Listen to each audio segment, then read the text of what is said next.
Merci à toutes et tous d'être là. Je ne vais pas dire grand-chose mis à part le fait que je vais remercier Olaf Avenatti, donc designer, enseignant à l'ESAT de Reims, de sa présence avec nous aujourd'hui.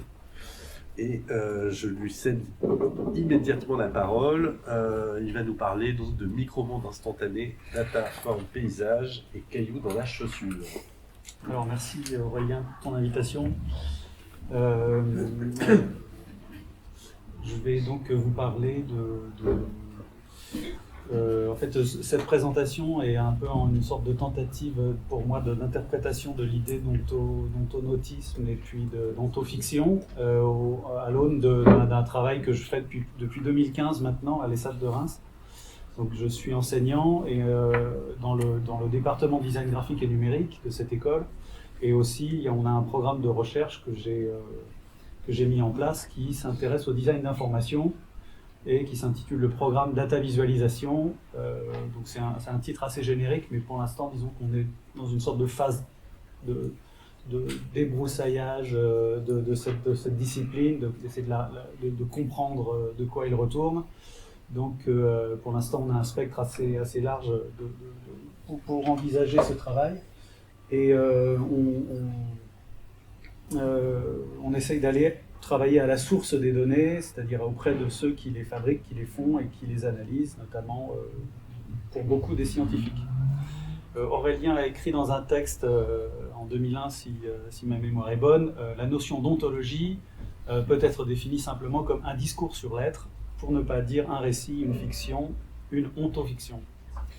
C'est-à-dire, en fait, tel que je le comprends, que finalement les formes qui sont produites, elles procèdent par un détour fictionnel ou par un jeu de déplacement des représentations de ce qu'elles entendent décrire.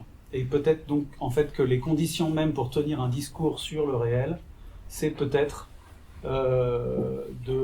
d'accepter ce détour, cette mise à distance qui permet d'avoir à la fois conscience du réel. Donc c'est un travail de conscientisation aussi, individuelle. John Berger aurait pu dire dans Voir le voir, hein, c'est la traduction de son livre Ways of Seeing. Donc se mettre à distance de son propre regard, s'observer, voir. Et donc en fait ça nous met en position de métacognition, en fait, la question d'ontofiction. C'est-à-dire on vit quelque chose, on est dans le réel, mais en plus on s'observe en train de le vivre. Ça nous met à distance de ce qu'on est en train de vivre et ça nous permet de mieux comprendre ce qui se passe. Donc ça, c'est un peu comme ça que je comprends cette question de l'autofiction et son intérêt, pour moi en tout cas, premier en tout cas. Et d'ailleurs, c'est une digression, mais il me semble que ce qui manque précisément à l'intelligence aujourd'hui, à l'intelligence artificielle aujourd'hui, c'est justement cette capacité à la métacognition. Aujourd'hui, les automates ultra véloces type ChatGPT et autres, Midjourney et autres, savent tout à fait traiter les datas en vaste quantité, mais ils ne savent absolument pas ce qu'ils fabriquent eux-mêmes. Ce n'est même pas une couche qu'ils possèdent. C'est pas que la couche est défectueuse, c'est qu'elle n'existe pas. Ça, c'est assez intéressant, donc je pense de se dire ça également. Donc je vous propose qu'on s'interroge autour de ça, de cette question-là, au fil de la présentation. Donc le domaine dans lequel s'inscrit le travail que je vais vous montrer, c'est le domaine du design d'information, qu'on appelle aussi la data visualisation, qui produit donc des formes visuelles à partir de jeux de données. Là par exemple, vous avez les niveaux de richesse par parcelle de terrain à New York qui sont exprimés en élévation. Donc en fait c'est une ville qui n'est pas faite de bâtiments, mais c'est une ville qui est faite de niveaux de revenus. Et c'est assez intéressant de voir que ça produit malgré tout quelque chose avec lequel on est familier, pour rebondir sur un mot qui tourne dans ma tête depuis ce matin, comment l'employer. Donc on est familier avec cette représentation, on a donc une sorte de contact intuitif, on a une compréhension instantanée de ce qu'on est en train d'observer et intuitive, alors même que ce qu'on nous présente est extrêmement complexe en fait. Si on utilisait un moyen littéraire de l'exprimer, on y serait encore demain matin, s'il fallait raconter tout ce qu'il y a dans cette image, et là, en un instant, on arrive à le percevoir. Donc par instantané, en fait, j'entends ça, c'est-à-dire cette capacité que les images ont de nous adresser quelque chose dans l'instant du regard. Et ça, c'est quelque chose sur lequel on travaille beaucoup. Un autre exemple que je voulais vous montrer, c'est cette une du New York Times qui raconte en fait la crise du coronavirus sur 2 ans, telle qu'elle a été en fait comptabilisée par les services de santé américains. Vous savez qu'à un moment donné aux États-Unis, il y a eu, enfin pendant longtemps aux États-Unis, il y a eu une contestation en fait de la réalité de la pandémie. Là, le New York Times, qui par ailleurs est très impliqué dans le développement de la data visualisation, puisqu'il finance des thèses pour produire des outils capables de mettre en image des données statistiques, etc., a proposé cette data vis qui raconte sur toute la hauteur de la une du journal 2 ans d'enregistrement des décès sur le territoire américain. Donc, chaque point noir ici représente une personne décédée. Et en fait, à chaque fois que vous voyez une ligne rouge, là, c'est qu'on a franchi, le décompte s'est augmenté de plus 50 000 morts. Et là, vous avez les dates qui se succèdent. Et ce qui est intéressant dans cette visualisation de données, c'est que déjà, il y a une sorte d'égalité de représentation des personnes. Elles sont traitées de façon parfaitement égale. Et on comprend aussi le rythme, enfin, on comprend la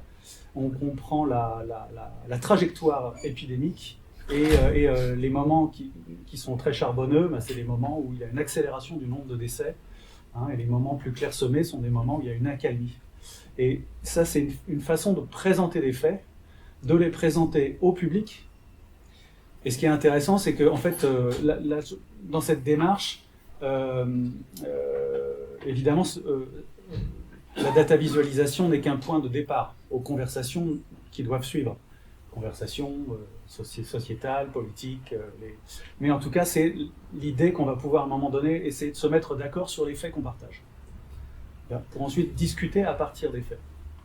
Alors aujourd'hui, quand on parle de data, en fait, on parle de data sous-entendu numériquement traitée, numériquement produite. Et ça amène à une autre réalité qu'il faut avoir en tête, c'est qu'il y a un écart énorme entre le réel et sa numérisation.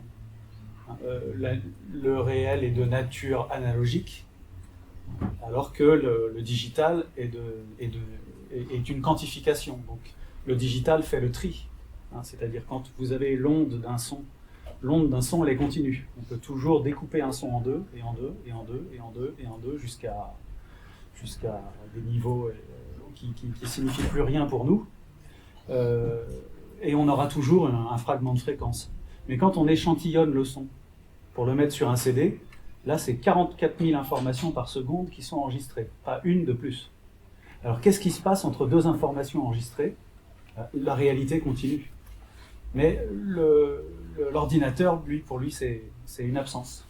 Donc en fait, toute digitalisation, aussi puissante soit-elle, aussi convaincante soit-elle, est en fait une forme de simulacre, de reconstitution de quelque chose. Et cette reconstitution a été extrêmement filtrée. Ce filtrage, en fait, on l'échantillonne, c'est-à-dire on le dimensionne par rapport à des attentes. C'est-à-dire on veut que le son ressemble à un son dans notre oreille. On veut que l'image ressemble à une image dans notre rétine. Mais en fait, on n'est pas tellement préoccupé par la réalité de l'image. On est préoccupé par la qualité du simulacre de l'image. Donc on est dans une logique de reconstruction suffisamment bonne.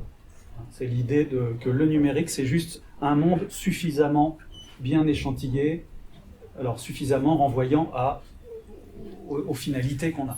Suffisamment bien échantillé pour produire une statistique qui nous fait prendre des décisions ou pour nous faire voir à un moment donné une carte alors qu'en fait on est en train de regarder une grille de points. Cette phrase est intéressante là, de Stigler et Vincent Puig. Il s'agit de susciter une relation réfléchie entre l'obtenu des data. Hein, la data elle est obtenue par un processus de récolte et d'enregistrement, et ce qu'ils appellent le donné du monde. Le monde nous est donné, ça se discute, mais en tout cas dans leur phrase, ils partent de là. Le monde nous est donné, nous l'enregistrons, nous en faisons quelque chose. La data visualisation, finalement, c'est On peut aussi la voir autrement, on peut la voir comme l'effort de déplacement qui existe entre un jeu de données informatique et la forme que ces données peuvent prendre dans le cadre d'un scénario, d'un récit, et peut-être donc d'une fiction, peut-être d'une ontofiction. Et ce récit, en fait, en général, il est construit par rapport à certaines attentes. Là, ce que vous voyez, c'est un jeu de données qui est un extrait d'un calcul qu'on appelle un calcul d'algorithme génétique. C'est un mode de calcul qui permet d'obtenir aussi des solutions suffisamment bonnes quand on n'a pas les ressources pour pouvoir effectuer le calcul. Le calcul est trop compliqué, on a besoin quand même d'un résultat, donc on va chercher une approximation de résultat. On emploie la méthode de l'algorithmie génétique et ça ressemble tout à fait à ça. Donc là, c'est dans une formalisation qu'on appelle le Vehicle Routing Problem, c'est-à-dire la tournée du livreur. Par quel point le livreur doit-il passer pour livrer tous les clients à partir de son dépôt? Le problème est simple à énoncer, le nombre de possibilités est explosif, et comment est-ce qu'on arrive à définir la bonne tournée? Amazon résout ça tous les jours. Donc Amazon emploie ces techniques de calcul en permanence pour dire au chauffeur quel est son prochain virage. Et en fait, ce sont des méthodes qui peuvent être représentées comme ça en essayant de représenter tous les parcours possibles d'un scénario et en isolant des individus candidats du meilleur processus de déplacement. Alors ces images paraissent totalement cryptées, évidemment pour une communauté qui n'est pas préparée à ça. C'est-à-dire si ces images ont été élaborées avec et pour des chercheurs qui travaillent sur la question de l'algorithmie génétique. Donc c'est une forme de data visualisation sur mesure. Voilà. Et en fait, c'est comme ça qu'on a choisi de travailler dans notre effort de recherche. Dans un premier temps, pour bien comprendre les datas, on est allé essayer de faire de la haute couture, on va dire, avec des chercheurs qui ont des problèmes de visualisation de données. Donc il s'agit de micro-ontofiction. Moi, j'aimerais bien rajouter le mot micro, puisque en fait, fiction, ontofiction, tout ça c'est des catégories géantes. On n'est pas du tout à l'échelle des scolas et des ontologies qui conditionnent des sociétés entières, mais nous, notre travail, c'est juste de produire des petits récits, mais qui essayent de cibler un contexte très, très particulier, en se disant que finalement, ces récits n'ont pas vocation à s'universaliser, et qu'ils peuvent très bien être pertinents à leur échelle, et collectionner des récits très différents. Finalement, nous, ce qu'on apprend, c'est à chaque fois qu'on crée un nouveau récit dans un nouveau cadre, avec un nouveau scénario, ça nous fait globalement progresser. Et ça muscle aussi notre capacité à changer nos référentiels quand on regarde quelque chose. Et je pense que c'est un des enjeux, il me semble, qu'on a tous collectivement par rapport à la complexité des choses qu'on affronte. Il faut qu'on arrive à changer nos référentiels. Mais un mot peut-être que dans l'ontonautisme, il y a une compétence, enfin l'ontonautisme peut-être réclame une compétence, une sorte de plasticité cérébrale qui consisterait à être capable de jouer à changer de référentiel. Et si la Terre était creuse, eh bien on a le modèle de Alexandra Arène et Bruno Latour pour représenter la zone critique. Mais ça demande un effort de sa propre plasticité mentale. Voilà, donc ces micro-ontofictions, je pense qu'elles ont aussi... alors nous, on les traite par le design, et une des capacités qu'a le design, on en a la démonstration ici, c'est qu'on arrive à déspécialiser quelque chose. Dans les années 70, l'informatique, dans les années 40, l'informatique n'était maîtrisable que par les gens qui fabriquaient les ordinateurs. On allait dans la salle des ordinateurs demander à l'ingénieur qui fait l'ordinateur de lancer un calcul et lui seul savait opérer le rapport à la machine. Donc 40 ans plus tard, en 1984, c'est toute une classe d'âge, toute une génération dans le secteur tertiaire qui se retrouve avec une machine sur son bureau. Alors qu'est-ce qui s'est passé entre les deux? Une mise en fiction, en fait, du fait d'actionner les transistors de la machine. C'est le même clavier, il y a la souris qui est apparue, il y a quelques raffinements, technologiques qui apparaissent, mais fondamentalement, il n'y a pas de différence fondamentale entre l'ENIAC et le Mac. La différence, c'est qu'on met les gens en position, on les familiarise, on les acclimate avec une situation, et comment on le fait sans les envoyer tous à l'école d'informatique, hein, parce qu'on n'a pas pris tous les gens du secteur tertiaire, on ne leur a pas dit « allez apprendre les langues informatiques », on leur a donné ce qu'ils possédaient déjà. On leur a donné un bureau. Et ils possédaient déjà le bureau, en fait, hein, dans leur esprit. C'était des catégories mentales avec lesquelles ils savaient intuiter, travailler, et ils ne se sentaient pas dominés par elles aussi. Ils dominaient leur bureau. Ils étaient en position de confiance par rapport à cet appareil de représentation. Et c'est ça qu'on leur donne. On leur donne précisément ça. Mais on leur donne ça comme une interface. C'est-à-dire, ce qui se passe derrière, ça reste un ordinateur avec toutes les capacités de l'ordinateur. Donc ça n'est pas un sous-ordinateur qu'on leur a donné, c'est un vrai ordinateur. Sauf qu'en fait, il s'interface avec nous, avec quelque chose. C'est que l'ordinateur fait du chemin vers nous pour qu'on puisse l'utiliser, sans être formé. Donc là aussi, c'est-à-dire il déplace son centre. L'ordinateur n'est plus le centre, c'est centré utilisateur, donc l'ordinateur a la facilité d'accéder vers la machine. Donc je pense que peut-être situer le centre entre quelqu'un et quelque chose, que ce soit un environnement, un milieu, un objet, une fonction et un utilisateur ou bien quelqu'un qui vit quelque part, etc. Situer le centre, situer le barycentre, le point de Lagrange, je ne sais pas comment il faut l'appeler, enfin on peut être dans des métaphores de gravité, dans des métaphores de... Mais en tout cas, c'est se poser la question de qu'est-ce qui doit être attracteur et qu'est-ce qui doit être attiré. Et je pense que ça, c'est peut-être aussi une façon de créer une sorte de système de valeurs pour savoir quels sont les attributs fictionnels, comment ils doivent rentrer en jeu, etc. Un autre point avec lequel qu'on garde toujours dans notre tête, c'est cette question du caillou dans la chaussure. Hein, c'est la personne qui porte la chaussure qui sait le mieux si elle fait mal et où elle fait mal. Même si le cordonnier est l'expert, qui est le meilleur juge pour savoir comment y remédier. Donc la question de travailler à partir du caillou qu'on a dans la chaussure, c'est-à-dire que nous on a toujours travaillé avec des scientifiques qui expérimentaient dans leur quotidien de travail un problème d'accès à leurs propres données. Soit les données sont trop complexes, elles sont illisibles, ils n'ont pas les outils, ils ne savent pas comment. Et nous on essaye de trouver en fait des moyens de reproduire le petit miracle de la métaphore du bureau d'une certaine façon, mais de retrouver ce déplacement, de leur donner une couche intermédiaire de récit qui leur permet à un moment donné de rentrer en contact avec la matière qu'ils veulent travailler sans transformer cette matière, en veillant à ce que la matière reste intègre, sans la simplifier ou sans la dégrader. Et évidemment, une personne qui a beaucoup s'est intéressée à cette phrase du caillou dans la chaussure, c'est Bruno Latour, qui voit ça comme une façon de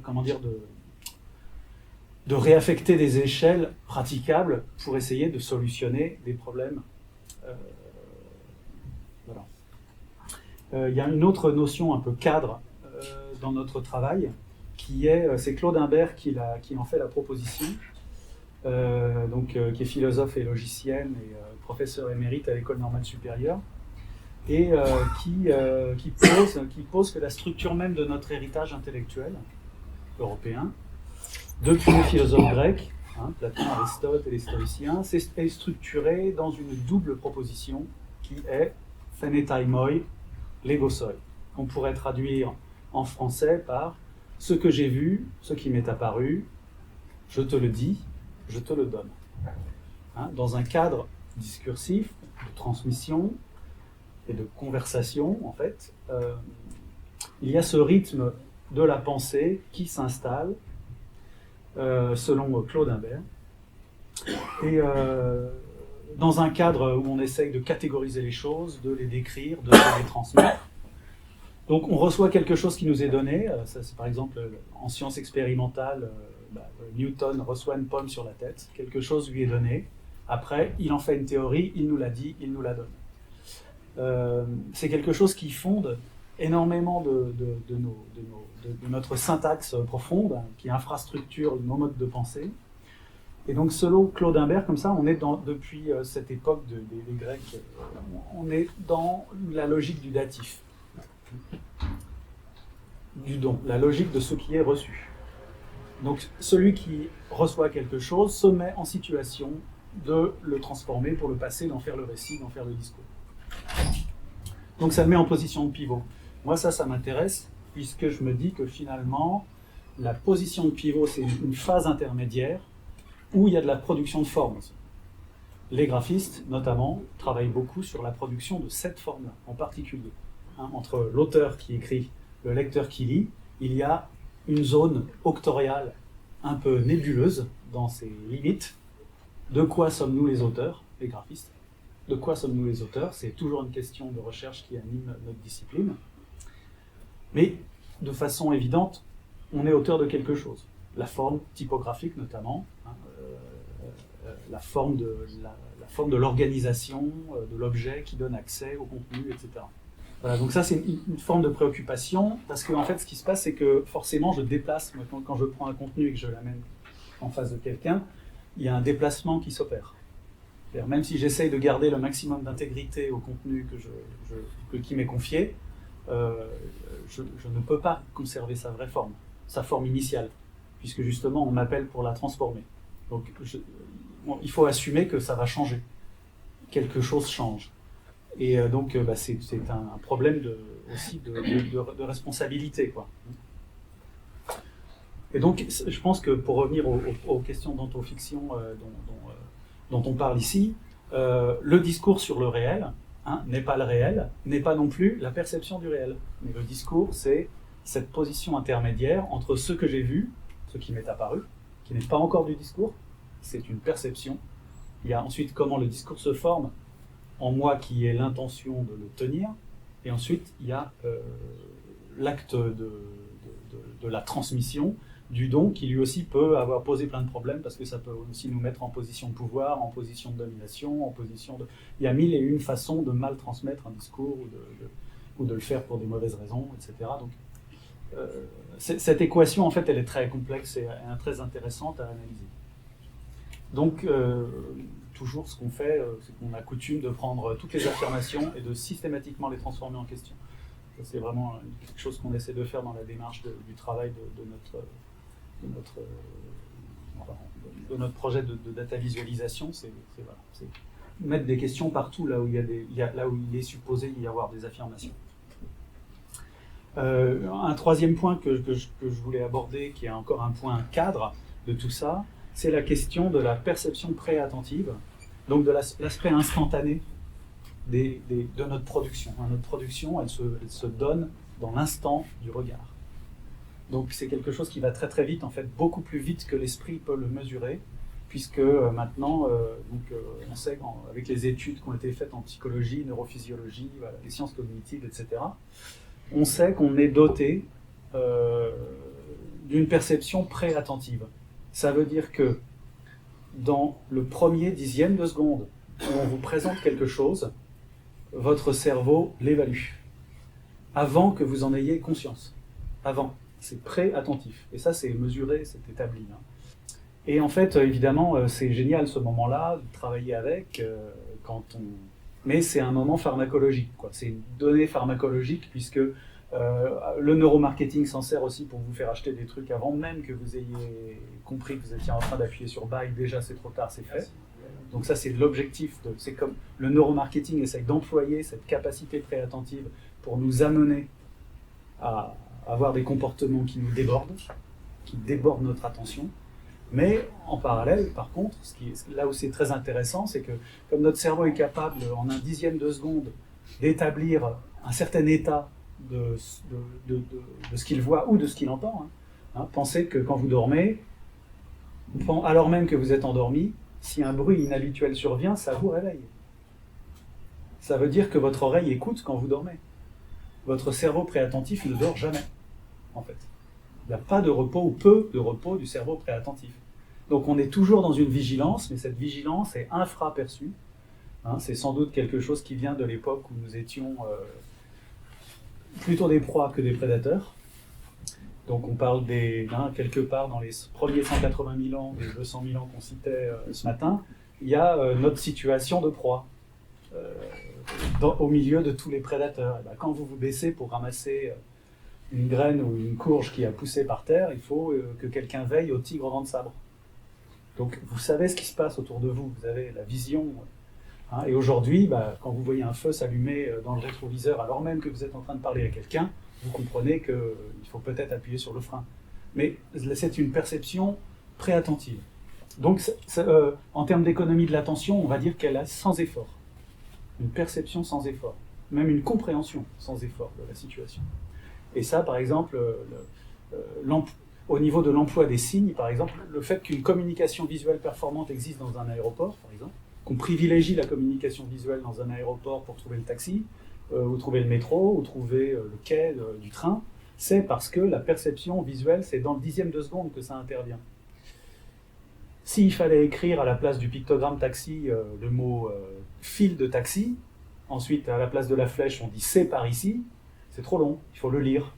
Le lire c'est de l'effort, l'effort c'est épuise, et on ne peut pas épuiser les gens face à un environnement de signes complètement saturé. Et ce qui permet aujourd'hui, ce qui nous permet de vivre dans un espace urbain ultra saturé d'informations, c'est notamment le fait que la grande majorité d'entre eux ont été convertis en visuel, en forme visuelle, et que, en plus, on s'est acclimaté à eux, donc on les comprend dans un mode préattentif.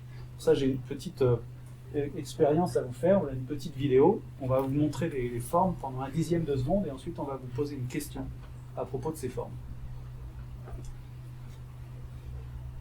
Il y a trois séquences d'images qui sont présentées, ça dure à peu près 30 secondes l'expérience.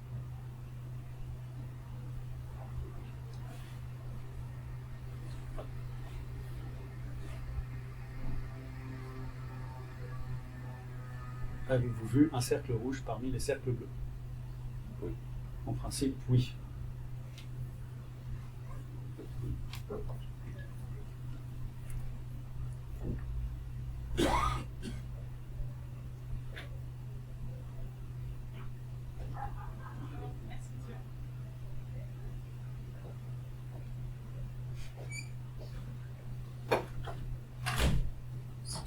Avez-vous vu le carré rouge parmi les cercles rouges?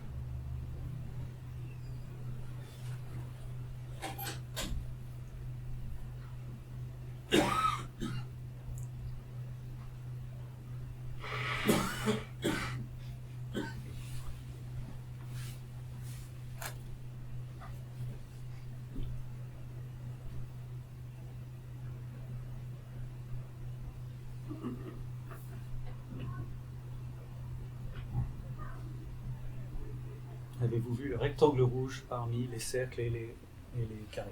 A priori, non. Si vous êtes, à moins que vous ayez des super pouvoirs, vous n'avez pas pu vraiment voir ce rectangle. Cette petite démonstration est intéressante parce que ça montre que non seulement on est doué de capacités préattentives, et que c'est quelque chose qui ne requiert pas d'entraînement particulier, hein, on est à peu près tous quand même capables de les voir, et par contre c'est un mécanisme qui a des limites. Et les limites de ce mécanisme, c'est un certain degré de complexité graphique qui nous est présenté. Notamment, c'est l'emploi simultané de plusieurs variables graphiques.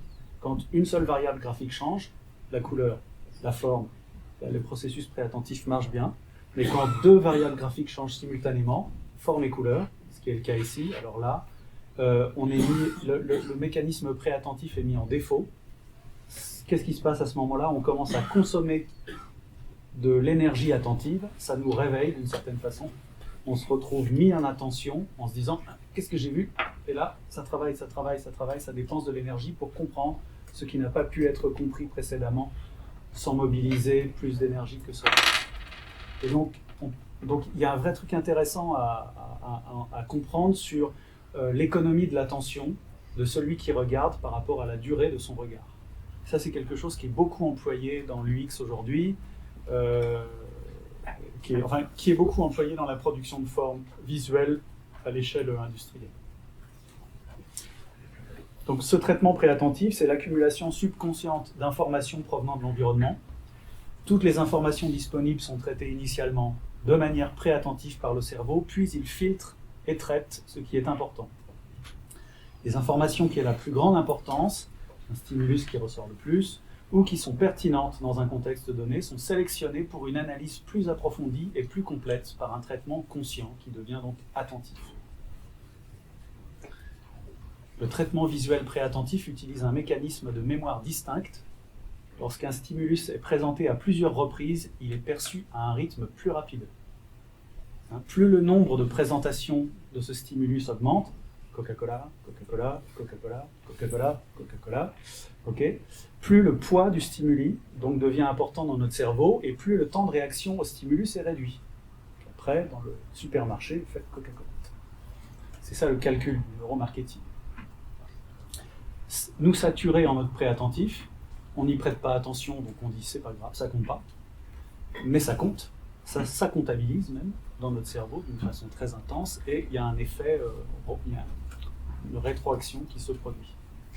Alors, les variables graphiques et la saturation des variables graphiques, si vous voulez en savoir plus, il faut que vous alliez voir Jacques Bertin, qui est un cartographe qui dirigeait le laboratoire de graphique de l'EHESS dans les années 60, et qui a développé toute une théorie, en fait, des 6 variables graphiques qui peuvent changer dans une image à 2 dimensions, dans un plan, donc typiquement dans une carte, avant qu'on rentre dans les questions de 3D, en tout cas, dans le plan, 6 variables peuvent changer, et ça va être les variables de taille en haut, de valeur entre le blanc et le noir. Ensuite, le G, c'est ce qu'il appelle le grain, mais ce que nous, on appellerait peut-être le motif aujourd'hui, plutôt. On peut faire varier la couleur des choses, on peut faire varier l'orientation des choses, et on peut faire varier la forme des choses, la silhouette des choses. Donc, avec ces 6 variables, Jacques Bertin, en fait, a produit tout un langage graphique d'expression de la statistique qui a permis de créer toute une culture de la cartographie telle que ça nous a été enseigné à l'école, avec laquelle on est assez acclimaté. Et donc cette perception on va dire latérale, discrète, quoi, inattentive des choses, en fait, est évidemment employée beaucoup. Et là, on voit donc ces 2 récits simultanés, donc avec la dramaturgie du penalty, qui est réputée absorber toute notre attention au moment où elle a lieu, et puis la présence dans l'image même du rouge, couleur complémentaire, qui à un moment donné explose l'image en réalité, quoi. Dans l'UX, c'est aussi beaucoup utilisé, avec des méthodes de neuromarketing qui permettent d'avoir une page comme ça d'un site web qu'on comprend instantanément. On comprend tout de suite qu'il y a une offre à 3 niveaux, elle est construite pour qu'on achète celle du centre. La saturation des boutons en orange renvoie, alors on a le nom de la boîte, c'est MailPoet, les boutons d'action, primary action, call to actions qui sont très, très clairement exprimés ici par un travail sur en fait le contraste de la couleur. Et puis pour désactiver, je dirais, notre vigilance, on nous raconte une jolie histoire de cigogne, ce qui nous met dans un état d'enfance. Enfin, ce qui ralentit le moment où on va commencer à se poser des questions en fait, sur ce qu'on regarde. Donc en fait, c'est vraiment des scénarios ultra construits. Voilà. Donc ça, c'est travailler dans le domaine de la communication visuelle. En fait, c'est travailler avec cette capacité pharmacologique, donc veiller à son emploi, travailler dans l'instant du regard, et après, nous, ce qu'on essaie de faire, donc, c'est résoudre des problèmes de représentation du réel ou d'un enregistrement du réel. Donc le programme existe depuis 2015. Là, je ne vous raconte pas tout le programme, mais si vous voulez le voir, il y a un site web entreformes-et-signes.fr. Je pourrais vous donner le lien et vous pourrez en savoir plus.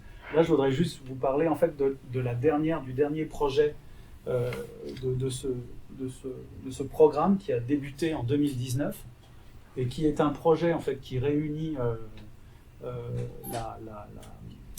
le cluster d'excellence Matters of Activity, qui est un groupement de chercheurs de l'université Humboldt, auquel je suis chercheur associé, les étudiants de mon groupe de master à l'ESSAD de Reims, des étudiants ingénieurs de Télécom Sud Paris, de l'Institut Polytechnique de Paris, et récemment cette année de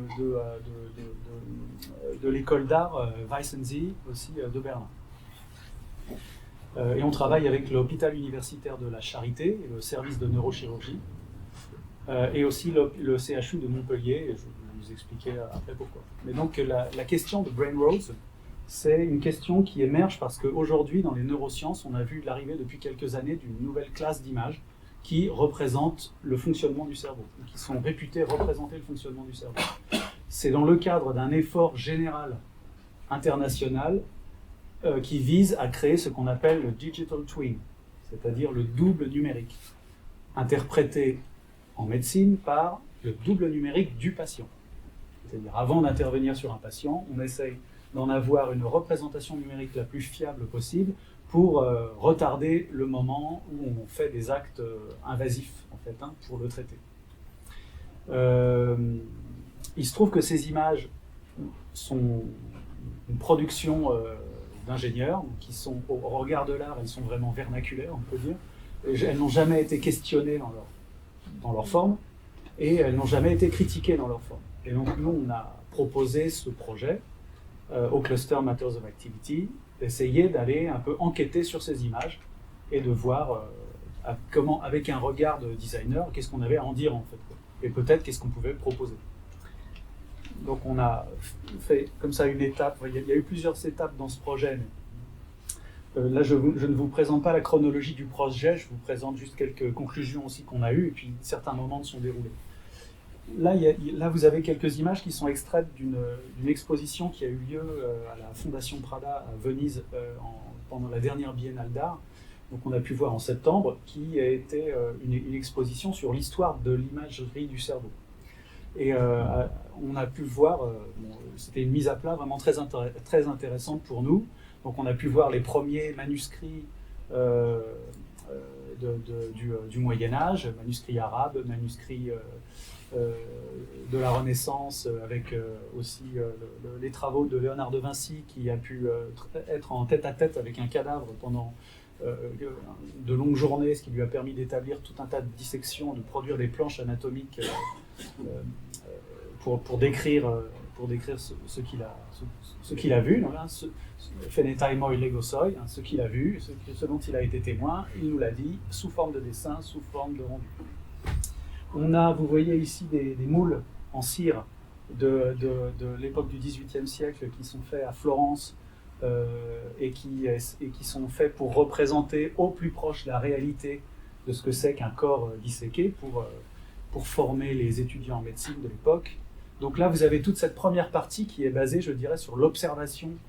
Donc les premières images du corps sont des images observées à l'œil nu, à l'échelle de ce qu'on peut observer à l'œil nu. Et ensuite décrites par les moyens par la main, décrites par la main, soit sous forme de sculpture, soit sous forme de dessin ou d'écrit. Et puis vous avez ensuite les trois images qui sont là, qui sont des dessins aussi, mais qui sont des dessins qui sont faits au XIXe siècle à partir de l'observation au microscope des tissus nerveux. Donc là, il y a un premier appareillage, disons une première mise à distance du regard par l'appareil, mais c'est un appareil optique, donc qui est une sorte d'extension de l'œil, qui permet de visualiser des choses que l'œil ne peut pas voir. Et puis ensuite, vous avez d'autres choses qui se produisent. Vous avez le premier encéphalogramme, fin du XVIIIe, premier enregistrement des ondes cérébrales. Ici, vous avez l'une des toutes premières radiographies au rayon X qui ont été faites. C'est l'inventeur du rayon X qui a photographié sa main pour en faire la démonstration. Et là, on commence à avoir les IRM en noir et blanc, et vous voyez ce truc en couleur, là, et bien là, ça devient une image d'une autre nature. Et c'est exactement ce qui est en train de se passer maintenant, et là, maintenant, on arrive au modèle numérique. Donc si on résume cette histoire très brièvement, finalement, on a une histoire des formes qui démarre avec des interprétations basées sur une observation. Le chercheur voit, il raconte, et donc sa subjectivité est en jeu, sa capacité artistique est en jeu, sa capacité littéraire est en jeu, sa capacité à décrire en fait, est directement impliquée. Au centre, ensuite, vous avez l'apparition des premiers appareils qui enregistrent. Et le rayon X est un appareil optique, mais c'est un œil qui voit dans des fréquences où l'œil humain ne voit plus. puisque les rayons X sont un peu après les ultraviolets. Donc c'est des rayonnements électromagnétiques, tout ça, mais nous, on n'en voit qu'une petite partie. Donc c'est déjà le regard de la machine. Ça n'est plus le regard humain. Le microscope, c'est toujours le regard humain, mais c'est une loupe. Mais le rayon X, c'est plus le regard humain là, qui est en jeu, puisqu'on est en train de parler de fréquences inaccessibles à notre biologie, à notre physiologie.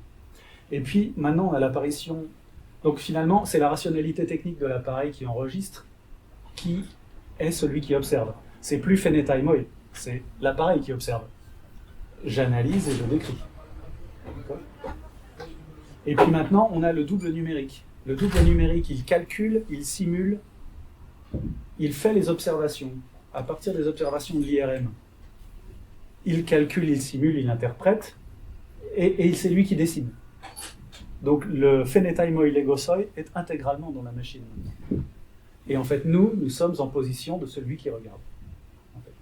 On est passé dans cette histoire de la position à celui qui observe et qui décrit, à celui qui reçoit l'observation et la description. Donc ça donne lieu à des choses formelles assez intéressantes. On commence à abstractiser un peu le cerveau, à comprendre surtout que le cerveau n'est pas, comme on aurait pu le croire, enfin, le cerveau est une circuiterie, on appelle ça un connectome parce qu'en fait il est principalement constitué de connexions. La morphologie du cerveau, c'est qu'en périphérie vous avez la matière grise, c'est tous les petits processeurs, les neurones. Au centre c'est la matière blanche, et la matière blanche c'est le chemin de câble. Le chemin de câble est biologiquement constitué toujours de la même façon chez tous les êtres humains, mais on s'en sert tous différemment. Le virtuose de violon, celui qui connaît 5 langues, celui qui est droitier, celui qui est gaucher, celui qui je sais pas, qui sait bien goûter le vin, ben en fait, tout ça, tous ces gens-là ont recruté différemment des connexions qui sont toutes là, mais ils s'en servent différemment. Il y a une plasticité là-dedans. Et donc, aujourd'hui, la recherche en neurosciences, elle essaye de cartographier. Elle essaye de cartographier, en fait, cette potentialité de connectivité et comment elle s'actualise chez chaque personne, notamment quand ils sont patients, parce qu'ils ont une pathologie qu'il faut soigner. Ça n'a pas évacué le dessin. Le dessin existe toujours, ça c'est des illustrations d'aujourd'hui. C'est des illustrations qui sont dans des livres de médecine pour former les gens, pour former les praticiens à l'exercice clinique, puisqu'en fait ce qu'on leur représente ici, ça ressemble de façon simplifiée à ceux qu'ils vont observer quand ils seront eux-mêmes médecins. Donc BrainRoads, ça s'inscrit là-dedans, c'est un projet qui essaye de questionner ces images et d'en établir un peu déjà une sorte de critique, d'une analyse, et puis de voir comment est-ce qu'on pourrait essayer de les amener ailleurs. Alors, pour l'instant, il y a eu trois chapitres, on va dire, de ce projet. Le premier chapitre nous a amené à questionner l'emploi de la couleur de ces images, et je vais vous raconter brièvement pourquoi. Donc voilà comment sont faites ces images. On met un patient dans une IRM. Une IRM, qu'est-ce que c'est? C'est un scanner en 3 dimensions qui scanne le cerveau, ou tout autre organe du corps, et qui le scanne à une certaine résolution.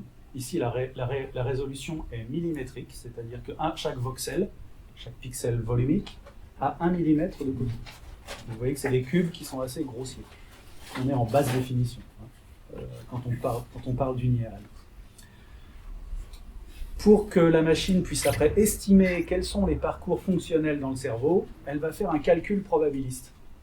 Basé sur chaque voxel de ce scan, elle va estimer qu'en fonction de l'orientation des molécules d'eau qu'elle peut observer, puisque l'IRM peut nous expliquer comment se comportent les molécules d'eau, donc on le constate, il va y avoir un calcul, un algorithme qui va dire moi je pense que il y a une fibre qui passe par là, qui a cette direction et qui est une autoroute très importante pour cette personne quand elle parle en anglais par exemple. Et puis quand la personne fait ça avec sa main ou quand elle fait de la motricité fine pour éplucher une tomate sans en mettre partout, et bien à ce moment-là, c'est d'autres circuits qui s'allument dans sa tête puisque les molécules d'eau se déplacent, se dirigent différemment dans le cerveau. Et ça produit ce type d'image. Mais là, en fait, on n'est plus dans de l'observation. on est dans un calcul probabiliste. D'accord ? Le noir et blanc est observé, c'est l'IRM. Noir ou blanc, pourquoi ? Parce que si c'est blanc, c'est liquide. Non, pardon. Si c'est blanc, c'est solide. Et si c'est noir, c'est liquide. C'est ça que ça veut dire. Plus ou moins, c'est une gradation de l'état de la présence des liquides dans la matière. Donc on a fait un travail, on a fait un workshop à Berlin avec nos étudiants pour essayer de comprendre de quoi ils retournaient, pour essayer d'analyser les images, comprendre comment elles étaient faites, par quel processus technique aussi elles sont faites, par quel logiciel on passe pour les produire, etc. Et on s'est arrêté notamment sur un point qui nous a semblé intéressant, c'est que en fait, la couleur est utilisée dans ces images pour traiter de l'orientation des fibres dans l'espace. Les chercheurs en neurosciences ont affecté les couleurs primaires rouge, vert, bleu aux 3 plans, donc on dirait les axes X, Y, Z. Ici, eux, ils appellent ça le plan transverse, coronal et sagittal. Et en fait, ils pensent que... Alors, pourquoi l'ont-ils fait ? Parce que c'était accessible dans la machine, puisque c'est un calcul numérique, c'est très facile de manipuler du RVB sur un ordinateur. C'est pas du tout facile de manipuler du cyan magenta jaune sur un ordinateur. Ça réclame, ça n'est pas donné, quoi. Hein, mais les écrans, des tubes cathodiques et puis de tout dispositif qui émet de la lumière aujourd'hui, ce sont des canaux RVB. Donc les canaux RVB, on les a sous la main, donc on les emploie. Et en fait, les attentes de ce système étaient de dire qu'on allait comprendre l'orientation dans l'espace des fibres en créant une déduction colorée. Sauf que personne ne sait réfléchir en RVB. Si je vous demande quelle est la couleur complémentaire entre le vert et le rouge, vous allez me dire. Je le vois, je vais pas dire. Le mélange entre le vert et le rouge, c'est quoi en RVB ? C'est contre-intuitif en fait, mais c'est le jaune. Ah oui.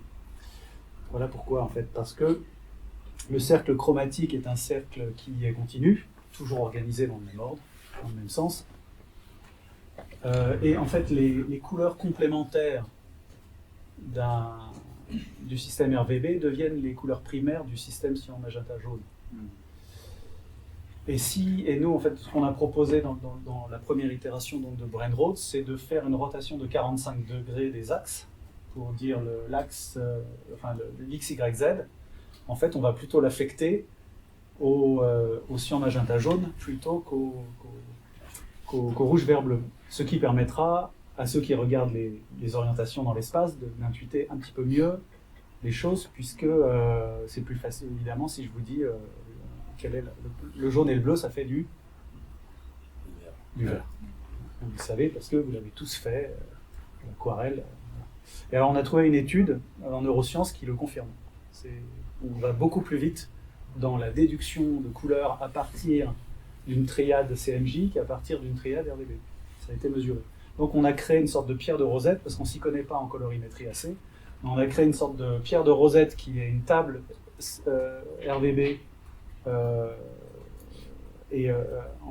en descendant les teintes vers l'espace de couleurs sRGB.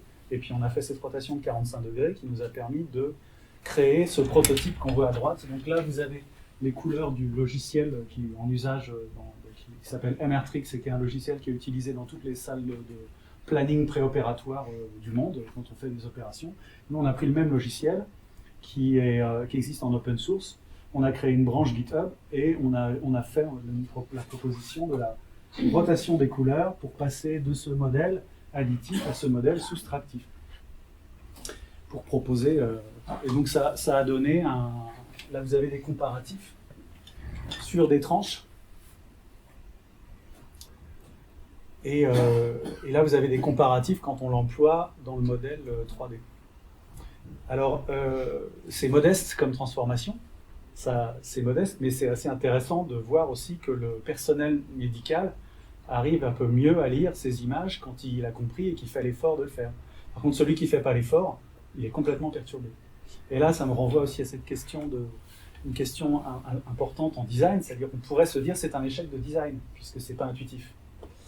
Et justement, il me semble que dans une perspective ontonautique, il faudrait plutôt se dire que c'est un geste de conception qui attend un effort du lecteur.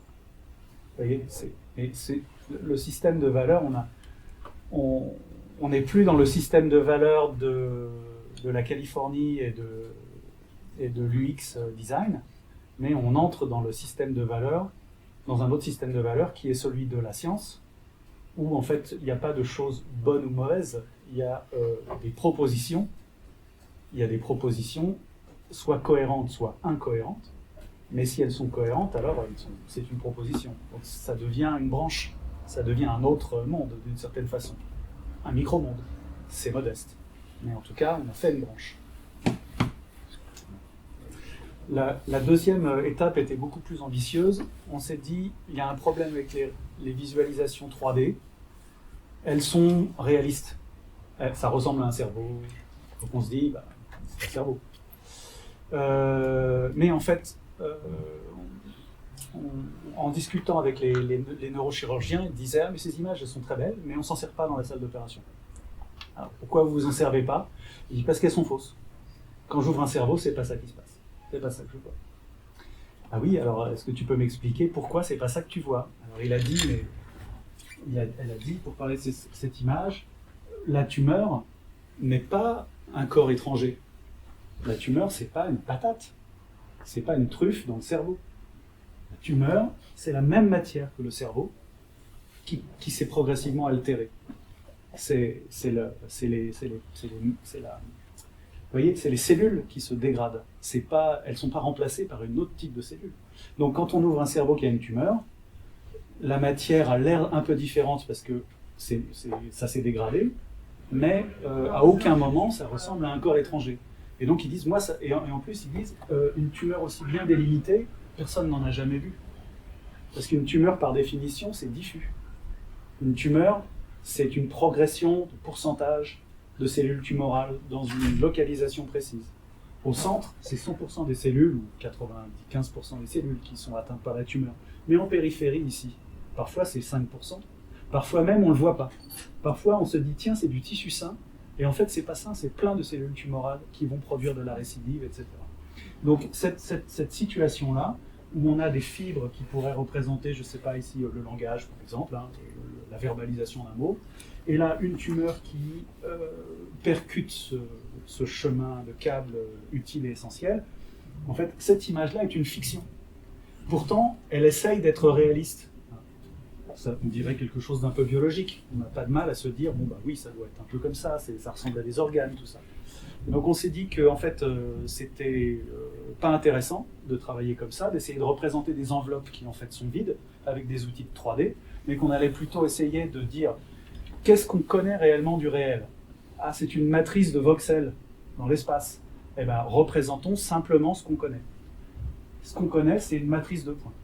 Donc, on pourrait peut-être se dire, en fait, un cerveau, une tumeur dans un cerveau, peut-être que c'est plutôt ça, en réalité. C'est cette difficulté-là qu'affronte le chirurgien.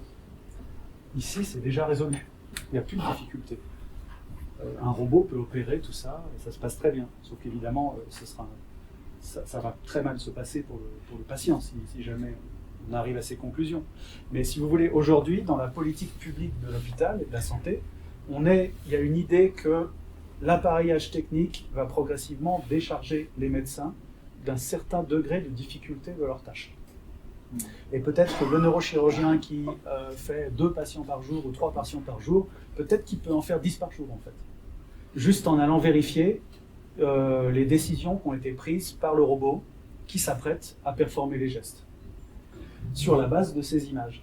Donc en fait il y a un enjeu en fait, important autour de ces images, malgré tout, de cette assistance, c'est-à-dire qu'est-ce qu'on délègue comme pouvoir d'observation et comme pouvoir de déduction à un appareil, et comment cet appareil est conçu surtout.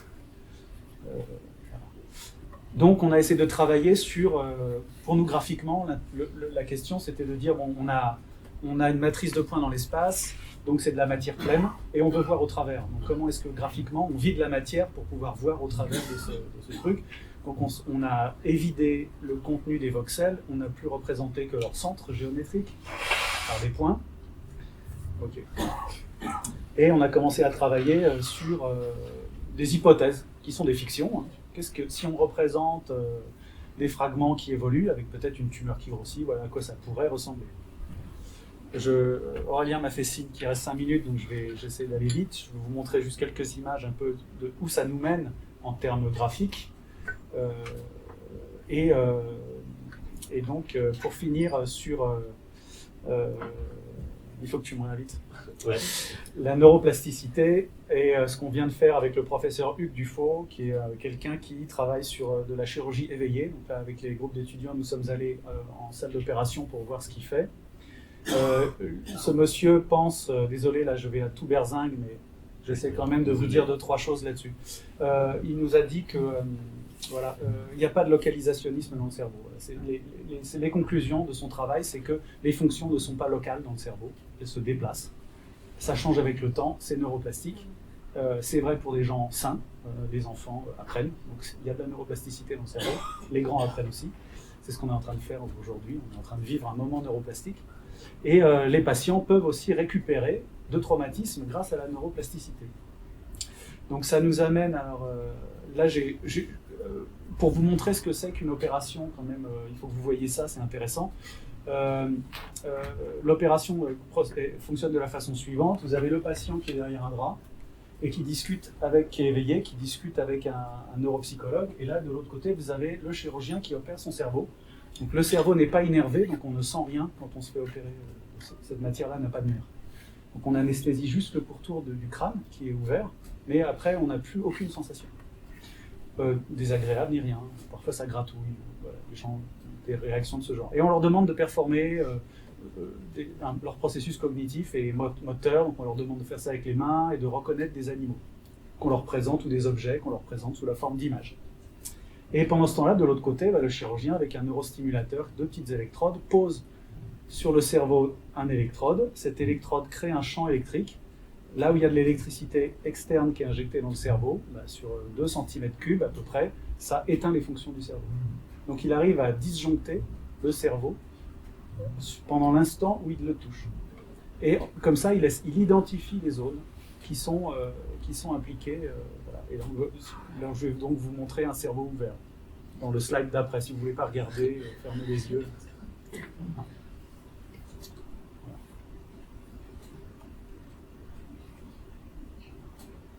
Donc là, vous avez les zones du cerveau qui vont. Ça c'est à peu près grand comme ça. La zone dont on ne continue pas.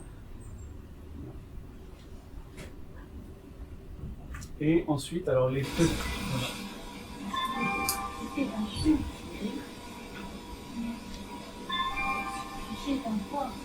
Donc la voix que vous entendez, c'est la voix de la patiente.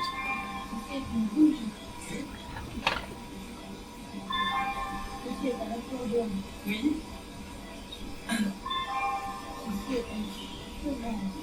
Sauvage. Oui, d'accord. Oui, je suis entre deux, donc on va oui.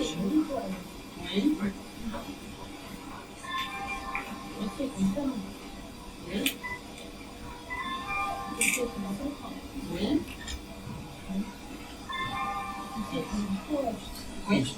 Donc ce processus amène à savoir exactement ce qu'on peut retirer du cerveau de quelqu'un. Et là, par exemple, vous avez l'IRM d'une personne atteinte d'une tumeur, et là, l'IRM à côté, post-opératoire.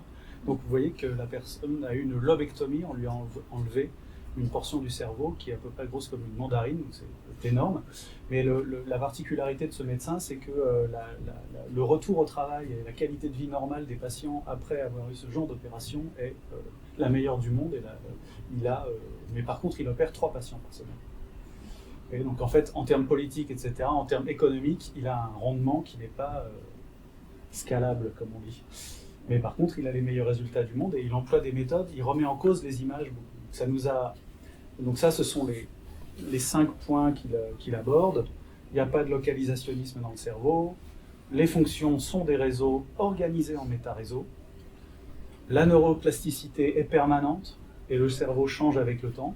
Donc, si vous répétez 5 fois le même mot, ça va actionner des réseaux différents en fait. Et comment est-ce qu'on planifie et qu'on soigne à partir de ces constats-là? Et comment est-ce qu'on peut comprendre à terme les patterns d'interaction et de réorganisation de la matière cérébrale? Donc nous, on travaille avec ce monsieur en ce moment, en mode dessin. Hein, on va voir l'opération, on essaie de comprendre comment les choses s'organisent dans la salle d'opération, on en débat avec lui, on dessine pendant la salle d'op, et puis ça nous amène à produire des modèles qui essaient de représenter ces principes et ces concepts, et pour après verser ces images à la communauté scientifique, parce qu'il y a une sorte de controverse en fait actuellement. Mais la majorité des autres chirurgiens qui opèrent des patients endormis trouvent que ce monsieur enlève trop de masse cérébrale à ses patients, et lui dit que c'est une folie d'opérer quelqu'un qui dort, qu'il n'opérera jamais quelqu'un qui est en état de sommeil, qu'il faut opérer toujours quelqu'un quand on peut vérifier qu'on ne lui fait pas de mal. Voilà, donc vous voyez, il y a des controverses, et donc en fait nous, on est à un moment donné l'appareil qui fait atterrir les récits, qui formalise en fait les conditions de enfin, les questions dans un processus graphique, en cherchant des modes de représentation qui seraient cohérents. Il y en a qui font de la BD pour expliquer les choses, et puis on en a aussi qui font dans des processus un peu plus voilà, informatisés, pour représenter le cerveau de plein de façons différentes. Voilà, bon, je m'arrête juste sur cette question. Désolé, j'ai un peu débordé. Est-ce que créer des micro-mondes, en fait, ça revient à faire du travail, un design un peu copernicien, au sens où c'est un design qui ne peut pas faire autre chose que produire, que ressembler à un pavé dans la mare, ou un design qui pose problème à son temps. Hein, parce il a fallu 300 ans quand même pour que le livre de Copernic ne soit plus interdit par l'Église. Copernic, c'est celui qui dit qu'on est dans un modèle héliocentrique. Et qu'est-ce qu'on fait de cette capacité aussi là, c'est Susan Carey qui a dessiné toutes les icônes du Macintosh. Donc, la position du designer là-dedans, dans sa capacité d'être peut-être un agent de projection, de diffusion aussi de récits et de déspécialisation de choses. Voilà.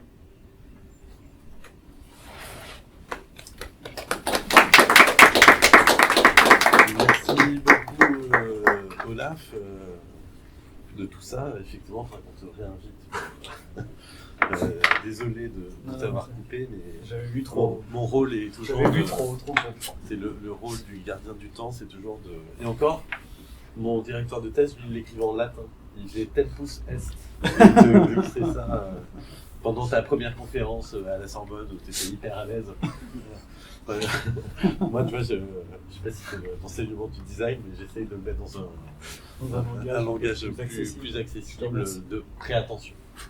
Non, mais je rebondis peut-être pour lancer rapidement la discussion, mais quand tu parles justement de la différence entre l'obtenu des data et le donné du monde, juste avant, oui, moi ce que j'avais noté et ce qui est le point de départ avec Axel en fait de notre réflexion sur les ontofictions, l'ontonotique, c'est-à-dire qu'un des enjeux aujourd'hui, c'est pas tant de trouver la représentation ultime de la réalité, mais c'est de savoir comment on peut enrichir en fait le donné auquel on accède, avec cette idée que, comme tu l'as dit, mais on en a parlé aussi ce matin, c'est-à-dire finalement, on peut peut-être déplacer la question de la représentation, des ontologies, enfin voilà, on peut appeler ça de plein de manières, mais vers une logique de situation. Et qu'en fonction des situations, en fait, on va essayer de chercher la représentation qui nous donne le plus d'informations ou qui lui rend accessible la complexité la plus riche de ce dont on est en train de parler. L'échelle de la situation, c'est le caillou dans la chaussure. Voilà, et tout le travail qu'ont fait Frédéric Aitpotti, Alexandra Arène et Axel Grégoire dans Terraforma, et un exemple de ça, tu le citais tout à l'heure. Et puis oui, sur la zone où intervient le graphiste, ça m'a fait penser aussi à la définition que De Certeau donne de l'usage. C'est-à-dire l'usage, c'est un écart en fait entre ce qui est projeté par le concepteur ou le producteur et la façon dont c'est réellement employé par l'utilisateur. Et donc l'usage, il est ni d'un côté ou de l'autre. En fait, c'est un éventail dans lequel l'utilisateur, l'agent, vient se positionner et possiblement il y a de la plasticité, c'est-à-dire il peut, voilà, je prends toujours l'exemple moi, du fer à repasser, parce que je l'utilise et pour repasser mes chemises et pour décoller des marqueteries collées à la colle de poisson. C'est le même objet et pourtant c'est pas le même usage. Et voilà. Et puis il y a, j'en parle d'autant plus facilement que j'ai rencontré ce problème encore récemment avec Axel pour un article qu'on a écrit ensemble où Axel justement produit du dessin et moi du texte. Où voilà, c'est un article qu'on a envoyé co-signé à la revue et il a finalement été signé par moi et Axel a été nommé dans le petit paragraphe d'introduction comme illustratrice avec cette idée que le dessin n'est pas une écriture c'est par entière, c'est de l'illustration. Il y a une hiérarchie, c'est second. C'est premier. C'est second et puis surtout ça n'a pas ça ne dirait pas le réel autant que le texte dirait, ce qui est parfaitement absurde. Mais voilà, et je trouve que ton propos, ta présentation montre justement comment le dessin est aussi une écriture et comment il permet de comment dire, par rapport à ce que tu disais au début entre numérique et analogique, c'est-à-dire le dessin il est encore analogique. Et donc il permet aussi une fidélité au sens, j'allais dire, télévisuel du terme, qui est différente de celle justement d'autres types de représentations qui peuvent découler ensuite du dessin. Je ne sais pas si parmi vous, enfin tu veux peut-être rebondir ou... Non, mais en effet, j'avais pas fait ce rapprochement entre ton dernier point là, ça m'apparaissait pas clairement. Mais maintenant oui, en effet oui, c'est vrai que c'est une façon de déborder là, enfin de court-circuiter un réflexe un peu systématique qui est d'aller d'abord dans la donnée, dans la quantification des choses avant de savoir ce qu'on veut représenter. Là, on n'est pas dans la quantification des choses quand on dessine, on est dans la catégorisation des choses. C'est Claude Imbert qui en parle très bien avec la pensée catégoriale et la pensée quantificationnelle. C'est ça qu'elle dit, c'est des mots un peu vilains, mais le catégorial et le quantificationnel. Vous voyez, le catégorial, c'est le discours tel que les philosophes le tiennent avant les mathématiques modernes, on va dire, et puis tout ce qui quantifie, c'est la branche qui donne les statistiques, les maths, mais aussi la pensée managériale et la pensée comptable, quoi. Donc et aussi l'informatique. Est-ce qu'il y a des questions, des remarques, des échanges possibles? Peut-être que j'aurais une question, parce que c'est vraiment intéressant tout cela. Peut-être pour répondre un peu sur ce que Aurélien vient de dire. En fait, c'est une cartographie qui se fait dans un contexte très précis, qui est un contexte très aseptisé, qui est un contexte assez technique. Et c'est vrai que je ne sais pas si vous vous êtes posé la question de qu'est-ce que ça pourrait donner si on sort du laboratoire. En fait, c'est la grande critique qu'on fait en neurosciences. C'est comment ils représentent, mais ils représentent dans un contexte précis, avec des outils précis. Donc quand tu viens de dire que la question des outils de représentation, en montrant toute cette histoire dans la position de Prada, et je me suis dit que De Vinci aussi, il avait des outils très précis, hein, au-delà de la virtuosité dans la manière dont il représentait, mais il avait aussi à la main des outils extrêmement performants pour pouvoir colorer, pour pouvoir imprimer, pour pouvoir laisser sa trace sur la feuille. Donc, je ne sais pas, en faisant cela, je me pose la question sur la manière dont la chose que vous êtes en train de représenter n'est pas peut-être prise en otage par ce contexte technique qui est assez précis. C'est pour ça qu'on va voir Hugues Dufaux dans le troisième acte du projet. Parce que Hugues Dufaux, il opère sans microscope, c'est peut-être le seul qui opère sans microscope. Il dit que l'enjeu, il est macro, il n'est pas micro. Donc en fait, l'échelle de représentation aujourd'hui, la course à la précision, pour lui, n'a pas de sens, parce que selon lui, en disclaimer, je veux dire que je n'ai pas pris parti. Je ne défends pas sa vision plutôt qu'un autre, mais lui m'offre un contrepoint par rapport à tous ceux qui me soutiennent que la méthode numérique est la bonne approche. Donc lui, il dit non, c'est faux. Pour l'instant, je suis dans la phase où je travaille avec lui, donc je suis un peu imprégné de son discours. Mais mon objectif, c'est pas de prendre parti. L'objectif, c'est d'essayer de trouver un mode de représentation raisonnable qui tient compte de tout ce que j'aurais entendu. Donc pour moi, ici, ce que je trouve intéressant, c'est vrai que De Vinci, il a des outils précis, mais c'est lui qui observe et c'est lui qui déduit. Le risque d'aujourd'hui, c'est d'avoir délégué l'observation, d'avoir délégué la déduction. Quand le bras robotique après ne tremble plus, pourquoi former des chirurgiens? Et pourtant, les deux images produisent de la connaissance. Oui, bien sûr, mais enfin, mais des connaissances qui sont, par exemple, les fibres que vous voyez ici sont des fibres qui représentent, en fait, qui sont déduites à partir de la position et de l'orientation des molécules d'eau.